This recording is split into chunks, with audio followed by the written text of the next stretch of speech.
Merry Christmas. Merry Christmas. Hey, Merry Christmas.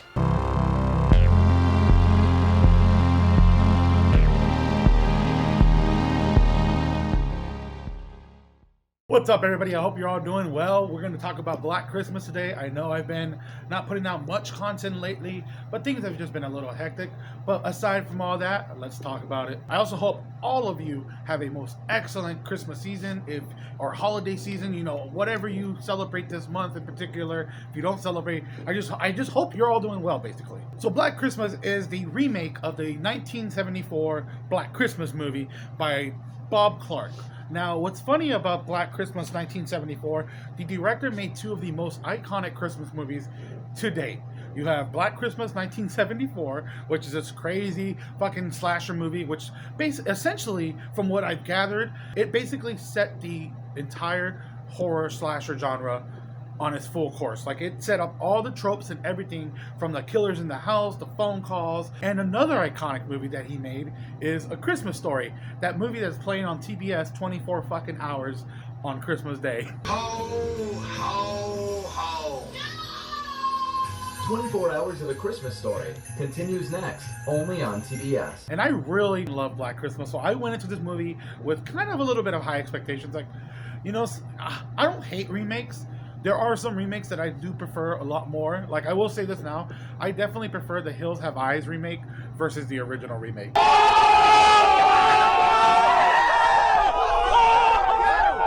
And this one, I went in knowing one thing, basically, besides the fact that it was a remake. It was gonna have two killers. It was gonna be a Billy killer, and I believe I heard that it was gonna be like his sister or something. So I was like, oh, that's weird. I wonder how that's gonna play out. And you know what? I really enjoyed this movie. Like, wow, from the color palette that they used, because damn, this movie is stunning to look at. The visuals alone, paired with the angles, really unsettling angles from like the top, panning. You always feel like this uncomfortable sense of people watching you, to just the brutality and the kills. Man, Billy was absolutely relentless in this. And the movie was directed by Glenn Morgan, who actually directed another movie remake, which I have not seen either version of, Willard. The remake has Crispin Glover. So if you all seen that one, please let me know if it's worth checking out. I mean, I might want to check it out actually, just because it has Crispin Glover.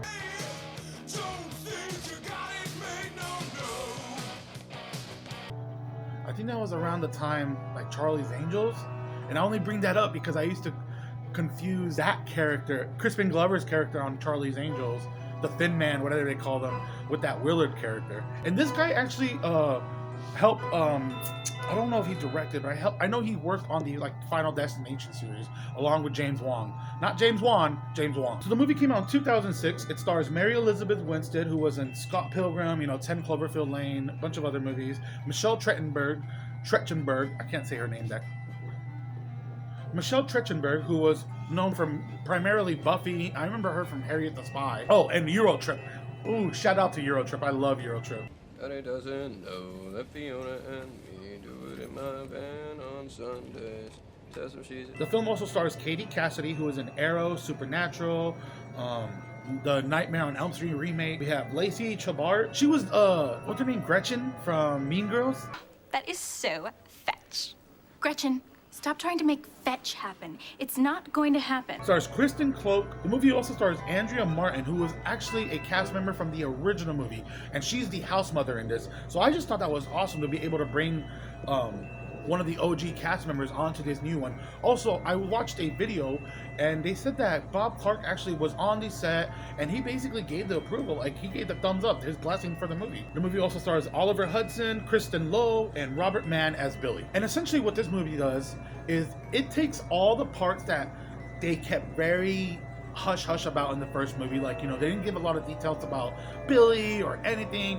They take that and they just flip it and they say, fuck it, let's just throw it all in your face, okay?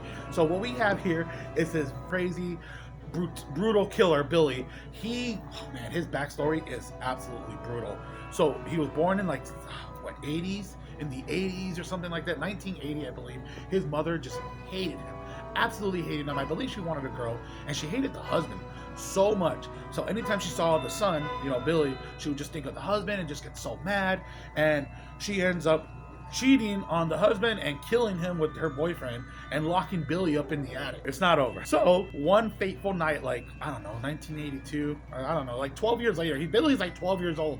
And the mom, she's trying to get it on with the freaking piece of shit husband, and he's just passed out in the middle of the act, and she hears the creaking from upstairs, and she's like, I'm feeling a little frisky, you know what I mean? And yeah, it's implied that she goes upstairs and hangs out with her son up there, and it's fucking just unsettling. Like, seriously, Billy's backstory was just like shoved down your face, and I enjoyed that a lot, to be honest. Not necessarily, you know, the context of it, but I just like that they didn't hold back with this one. I thought it was just very in your face. The kills, wow. The kills, so many eye gouging. And they pay a lot of homages with the unicorn from the first movie to this one. I thought that was great. 9 months later, after that little incident, of course the mom has a baby and Agnes is born. And yeah, that's exactly what you're thinking. Hey yo, what the fuck? Yep, it goes there, okay? It doesn't hold back. I mean, the opening shot, I'm telling you, is somebody getting bagged and then like gouged in the eye. And like, title card.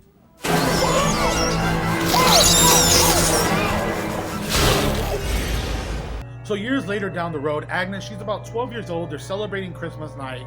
And there's a really good shot of like right here in this scene. Particularly the mom, she's being super creepy. She's like, you're my cookie, I can just gobble you up. And she walks away. And Agnes kind of just hears like a jingle by the tree, and there's, like I said, the shot just zooms right in.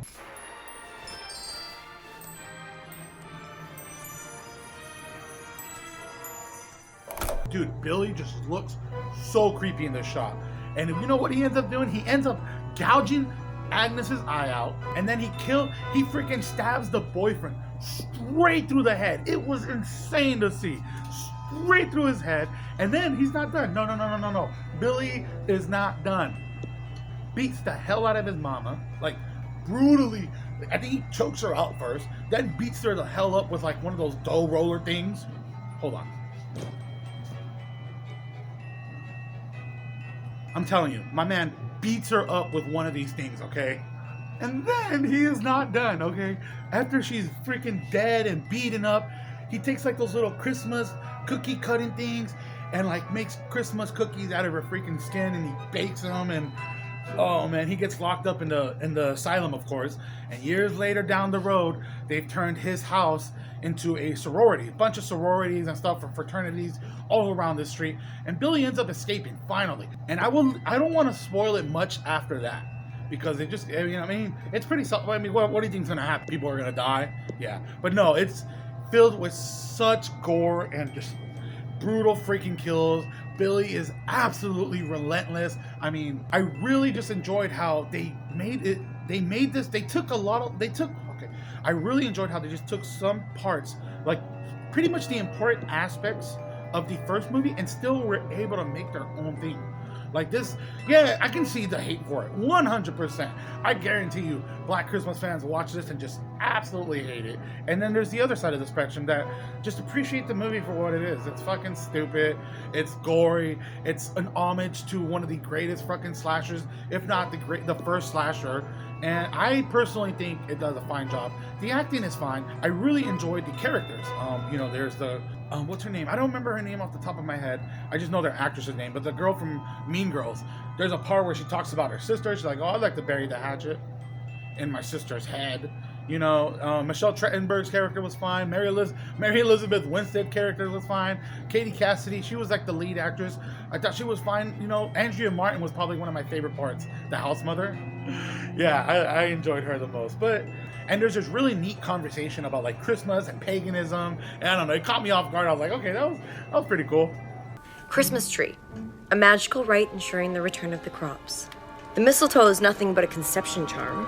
5th century Christians jacked a Roman winter festival, 12 days in December where the nights were long and the earth was roamed by the demons of chaos. I don't know, I just feel like the characters feel somewhat relatable, and you know, they have like their own struggles. They're either fucking conceited, or they have family issues and they resort to drinking. They have trust issues, you know, stuff like that. It just felt, to me, the characters were fine and not an issue at all. And I really just want to touch up on the lighting and the camera angles of the movie, because that was probably by far my favorite part. There were so many angles that just pay such great homages to the first one, and also make you just feel like somebody is always watching these people. There's like angles from corners. There's also the stuff with the eyes. Like there's this really solid part where the couple is talking and it kind of just pans in a angle, and it goes into the wall and you see like the little screw coming out. This shot right here is so creepy to me, and I just love looking at this movie. Like it's so bright and visual. I don't know, I was not expecting, I was expecting, like, you know, a lot of remakes are kind of bleak and just not a lot of color, you know what I mean? I don't know the correct term, you know, sorry, but this one was just bright and just radiant, and just like the vibe was fucking Christmas, 100%. I really enjoyed this movie, as you can tell, and I just hope people just go into it and just give it a chance. Just give it a chance. Hey, and if you give it a chance and this is not for you, whatever, that's fine. I can get that for sure. Like I said, it is almost absurd how just brutal this movie can be at times. Like, okay, it's almost brutal for the sake of brutality. You know what I mean? But sometimes you just gotta enjoy that. In movies, you know, of course. Anyways, I hope you're all doing well and enjoyed this small review from me. Yeah, I'm gonna go ahead and shut up now. I gotta get to work, as you can see. By the way, be sure to hit the like and subscribe button. It would mean a lot to me if you join me here in my horror corner. Last I checked, we are 15 away from getting 1,000 subscribers. So please, there's also a little bell. Okay, I hate throwing this out there. So there's a little bell right next to the notification thing. If you click it, it like notifies you when my videos get uploaded. And hey, what do they say? Notification squad or some stupid crap like that. I don't know. You know, come on, just help me out. Help me out. Plus, when we're at 1,000, I'm gonna do a giveaway. Happy spookies.